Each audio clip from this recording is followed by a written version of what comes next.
সুপ্রিয় দর্শক, এই মুহূর্তের সবথেকে বড় খবর। দর্শক, এবার দেশের বিচার ব্যবস্থা নিয়ে একেবারে উদ্বেগ প্রকাশ করলেন উপরাষ্ট্রপতি জগদীপ ধনখড়।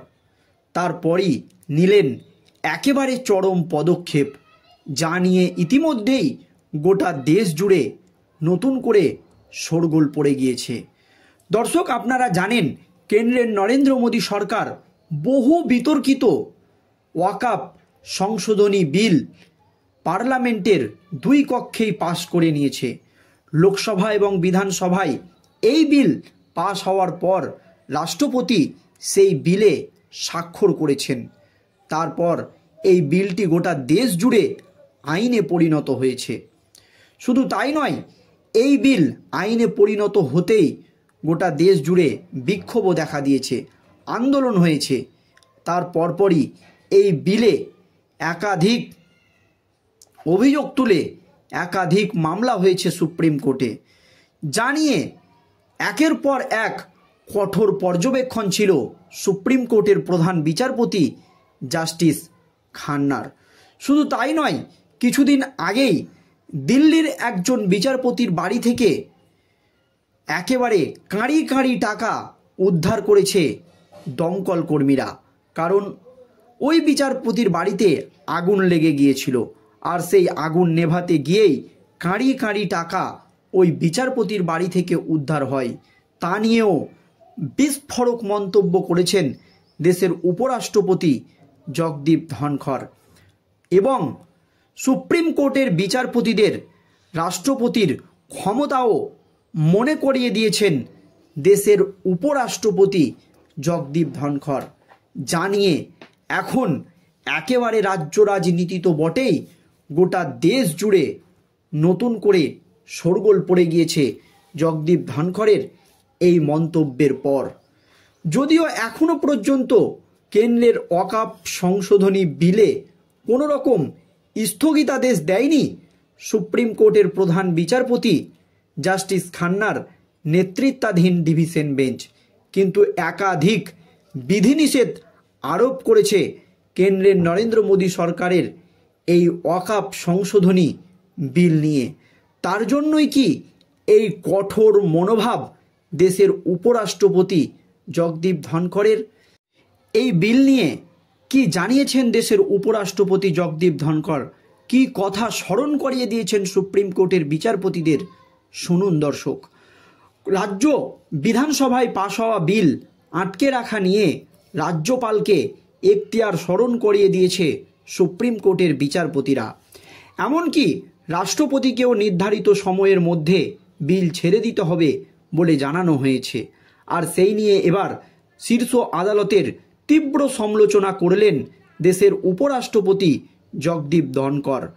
আদালত সুপ্রিম পার্লামেন্ট নয় বলে মন্তব্য করলেন তিনি। আদালত রাষ্ট্রপতিকে নির্দেশ দেয় কি করে, প্রশ্ন তুলেছেন দেশের উপরাষ্ট্রপতি জগদীপ ধনখড়। রাজ্যসভার ইন্টার্নদের সামনে ভাষণ দিতে গিয়ে এই মন্তব্য করেছেন উপরাষ্ট্রপতি। উপরাষ্ট্রপতি হওয়ার আগে পশ্চিমবঙ্গের রাজ্যপাল ছিলেন তিনি।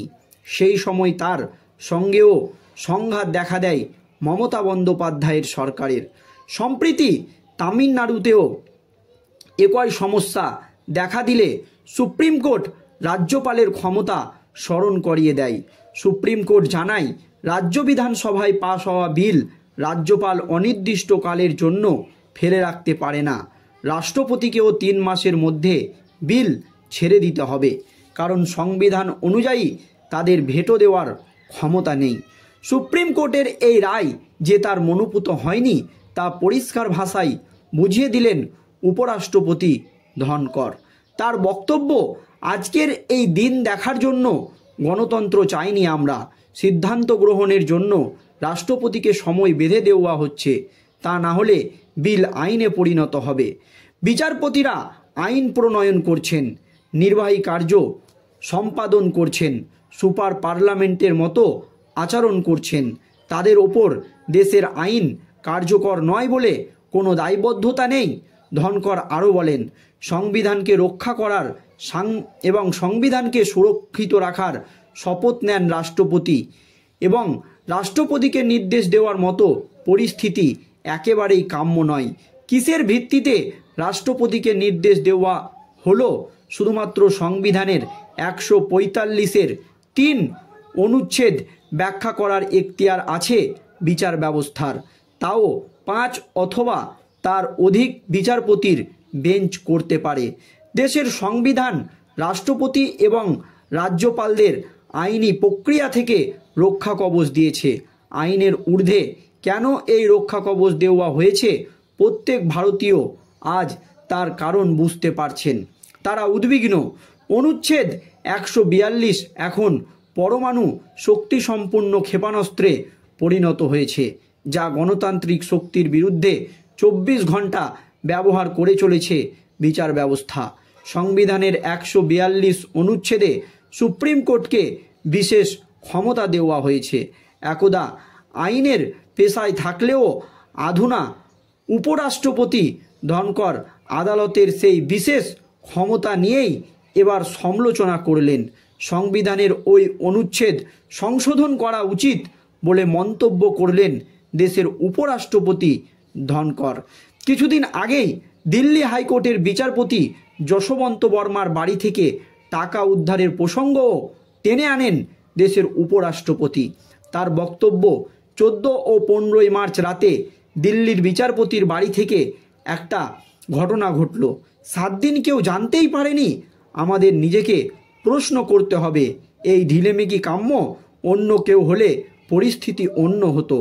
21 মার্চ সংবাদ মাধ্যম থেকে সকলে জানলেন। আগে কখনো এমন হয়নি। অন্য কেউ হলে এফআইআর দায়ের হতো, কিন্তু বিচারপতির বিরুদ্ধে এফআইআর দায়ের করা যায় না। বিচার বিভাগ থেকে অনুমোদন নিতে হতো, কিন্তু সংবিধানে তেমন লেখা নেই।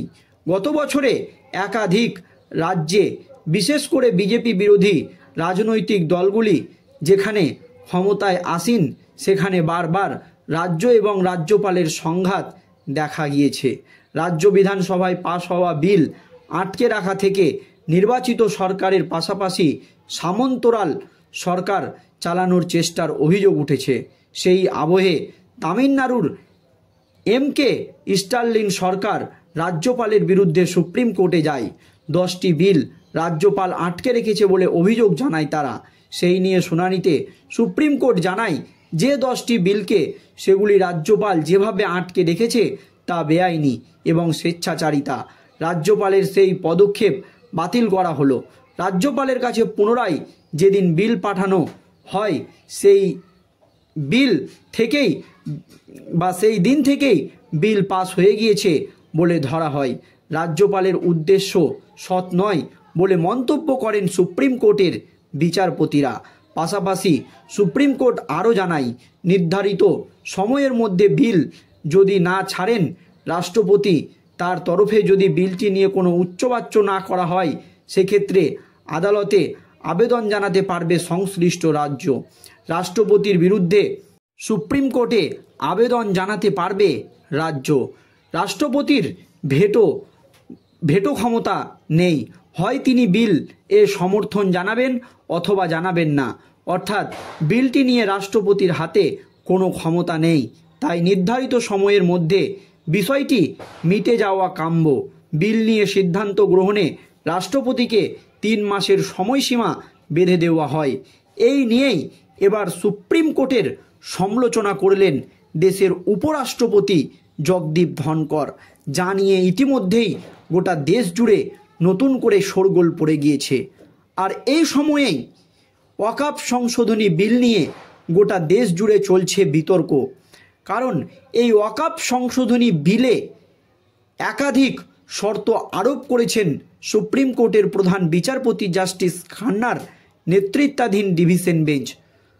সুপ্রিম কোর্টের প্রধান বিচারপতি জাস্টিস খান্না স্পষ্ট জানিয়েছেন, কেন্দ্রীয় সরকারের আইনজীবীকে যেভাবে ওয়াকফে হিন্দু সদস্যদের ঢোকানো হচ্ছে, সেইভাবে কি হিন্দুদের দাবত্তর সম্পত্তিতে মুসলিম সদস্যদের রাখা হবে?